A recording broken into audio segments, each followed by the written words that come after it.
Very relevant if you have the facts. Someone wants me. Someone roaming the streets wants me. Your car's uglier than I am. That didn't come out right.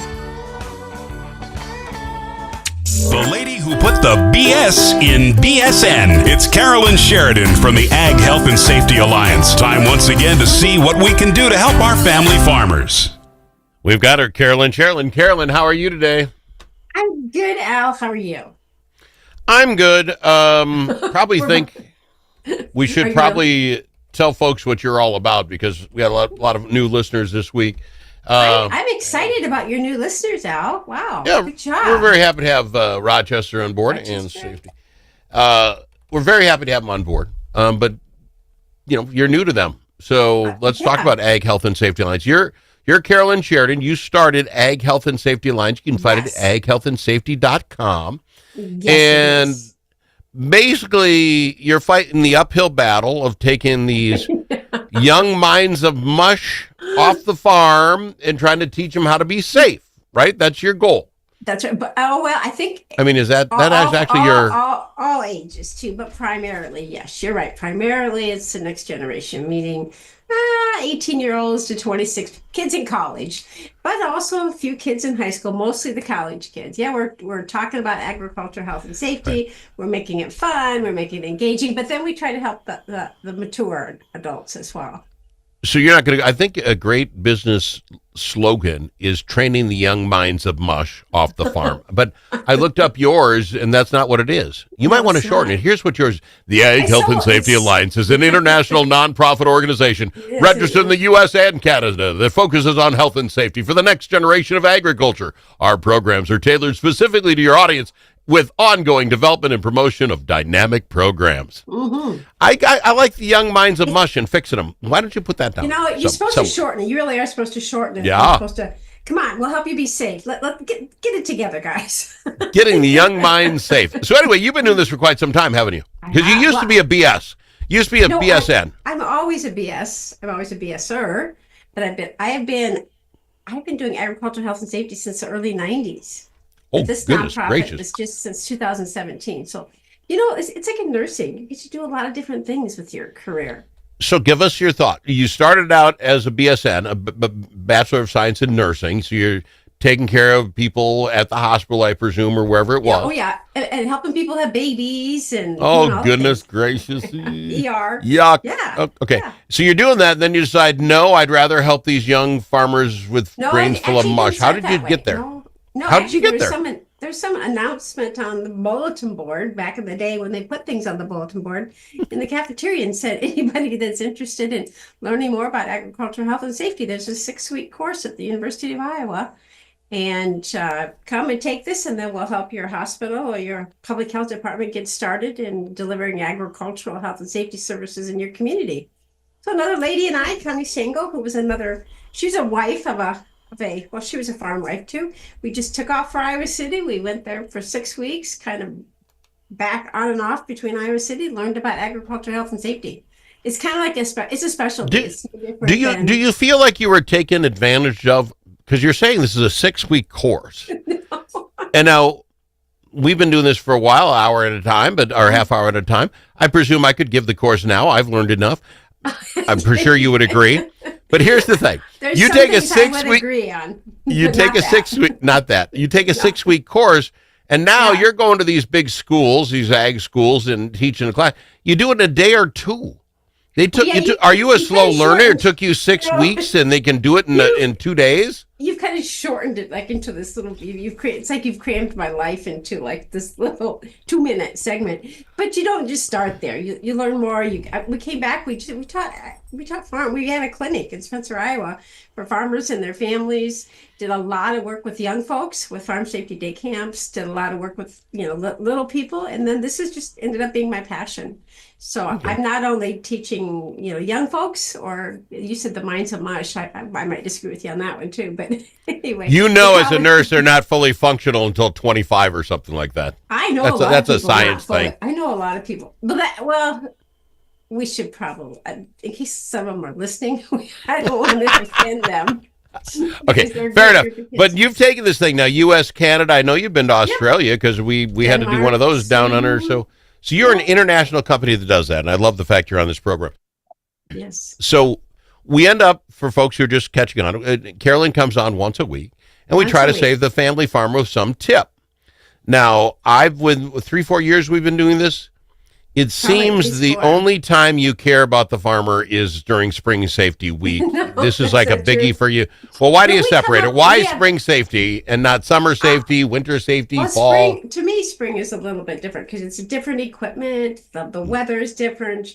You're doing the different things. You're still out there, working with your equipment. You're still putting out pesticides. But in the fall, it's harvest. So in this part of the country anyway. And so there's different hazards. You're doing different things. So I don't know. Since the beginning of time in farming, there's been a spring and a fall. You plant and harvest. Yeah, and then you don't do much in the other 2 seasons. That's the beauty of farming. A lot of farmers have livestock too, but there's other things you do in the middle of the year. You've got your applying pesticides and stuff. So one thing I'm really proud about for all our new listeners is we develop cool resources. We promote personal protective equipment, and we give Al stuff. Al gets some things. Al has not had to open his first aid kit yet.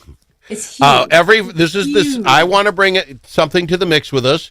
I think if you're thinking spring safety, you should think first aid safety, and make sure the first thing you do this spring is you get yourself this overly gaudy, huge first aid kit that Carolyn Sheridan got me, and I appreciate it. She didn't read it. It is for 100 people. Between me and the producer, that's 2 of us. We have a 50-year supply of first aid, but you were kind enough to give us this. You should get yours right away on the farm. How is that not for a safety tip? You could use that. That's a great safety. You could use that. It's like the mothership thing, like like the mother. Like it's just you come back and you refill your little. Here's the thing. I live in a very small town, Blue Earth, Minnesota. Right? I have shown help other people. Well, I've shown this survivor kit that you got me. Yeah, I'm the backup for the hospital. Should the hospital be in there and they're like sawing off a leg on a guy or something and they run out of bandages? I'm the second guy. I'm 5 blocks away. I just run over with my kid. So I've set it up that I can be there for them if they ever need it. Last week we talked about skid loader safety, and you're going to be, if you got one and that's on your birthday, Christmas list, all the lists, you should add that to your skid loader because you're going to go help other people. You have this whole plan that you're going to be. So while you're out and about in the community helping with it, whatever you're going to do with your skid loader, you can have a first aid kit with you. That's a brilliant idea. I know. That's a brilliant idea. But isn't my idea that everybody should have a safety kit? The first thing they should look up this spring. Well, get it in your tractor, get it in your truck. Yeah, not this huge thing. One of various sizes, like the ones that you actually need for your particular situation, because nobody's carrying around that big first aid kit that you've got there. Not without a skid loader. And I think the bad thing about first aid kits is we always just use the same things over and over again.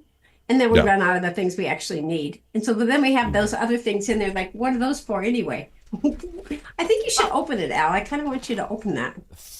I would just ask you, and you are a professional, this has 326 pieces. Band-Aids, gauze. I'm out of ideas. I don't know what's in here, but it's amazing. Came up with 326 pieces. Here's the problem with shipping, just drop shipping something to somebody when you haven't even got to look at it. Then you run the risk of being made fun of when they actually get Thank you for this. Is fantastic. I love the only thing, and I am now looking at the list of things that are in here. I don't even know what they all are, but I will notice there are 4 things missing in even this fabulous case. Don't tell me. Don't tell me. You don't want to know what's missing in this? It's just Ziploc bags. It's 4 different size Ziploc bags. You need 4 different size Ziploc bags. For folks who are new to the program, this is one of the greatest. Ziploc should sponsor this program. The greatest tip we've ever gotten from Carolyn is the Ziploc bag.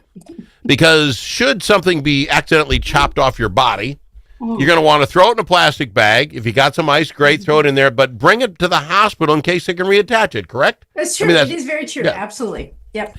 And my point is we don't want to waste. So you know those little snack-sized Ziploc bags? That's for fingers and appendages. Those little, you can throw those in there. You don't waste any space. You're going to want the sandwich-sized bag, probably more like, the hand. If your hand got chopped off, that would go in there. Al and all this wisdom here. Yes. So you want to have the proper size bag, all the way up to that big, what is it, 40-gallon freezer bag thing. You chop a leg off behind under the knee, you're going to want to be able to slide it in there and get it there. So I suggest 4 different sizes in my first aid kit at all times. I think that whenever we talked about that, it must have, Al retained that information for years. I've never forgot that. The visual of that alone. The visual is that. But, we're probably going to have to go to break. And this gives us an opportunity to rein it in and say, there might be some spring safety tips or things that we're going to talk about when we come back. Would that be right? Your sarcasm hurts me because I am the only one who has brought up a tip for spring safety. Get yourself a first aid kit and 4 different size Ziplocs. I'm 2, you're none right now. More after this. 2-0. There are many ways to explore Alexandria. Some like to experience the outdoors and all the fun winter in Minnesota can provide. Pick your favorite way to get in touch with nature. Others like to explore downtown in the warm comfort of a boutique or gathered around a table with friends. You can do all of that or relax and do nothing at all. Come explore Alexandria. Start planning at explorealex.com.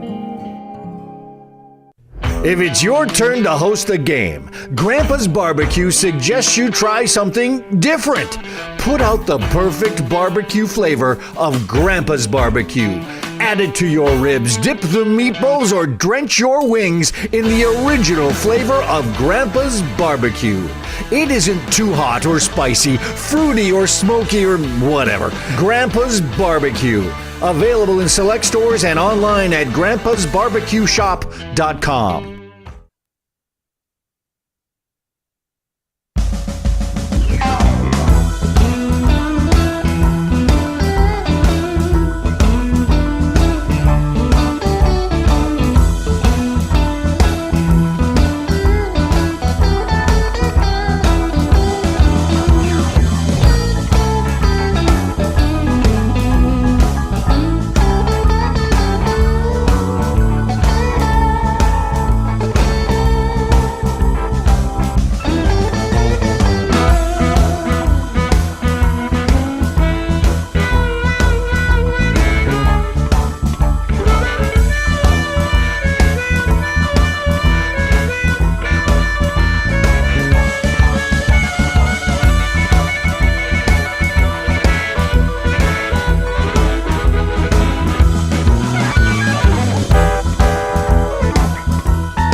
Amongst friends, the Al Travis Show.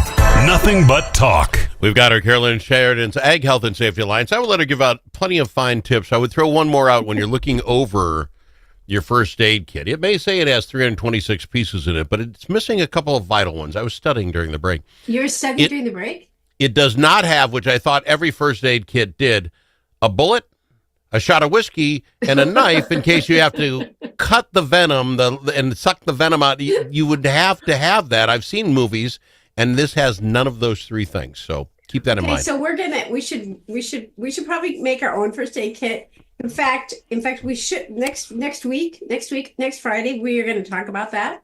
We're going to talk about making your own first aid kit next week. That's going to be our topic because we don't have time anymore today. I don't have fancy stuff to put it in. I'm going to put it in my Gear Up for Ag bag that you sent me. That is going to be my safety. Okay, that'll be great. Okay, what do you want to talk about? That'll be great. And so right now we should probably just talk. We're going to talk a couple general things because your Gear Up for Ag bag is important. So, but also your lunch bag can be your lunch bag, right? So. Oh yeah, but it doesn't hold ice very well. It drips. No, I know. It's not supposed to be just a cooler, Alice. We give those Gear for Ag bags for many things. You're supposed to be putting personal protective equipment in, which Al has some of. In fact, before I got on the show today, I thought I haven't sent Al anything for a bit. I think I'm going to send you some more things for your Gear. You thinking the whiskey, the bullet? And, no, not the bullet. No, that would be nice.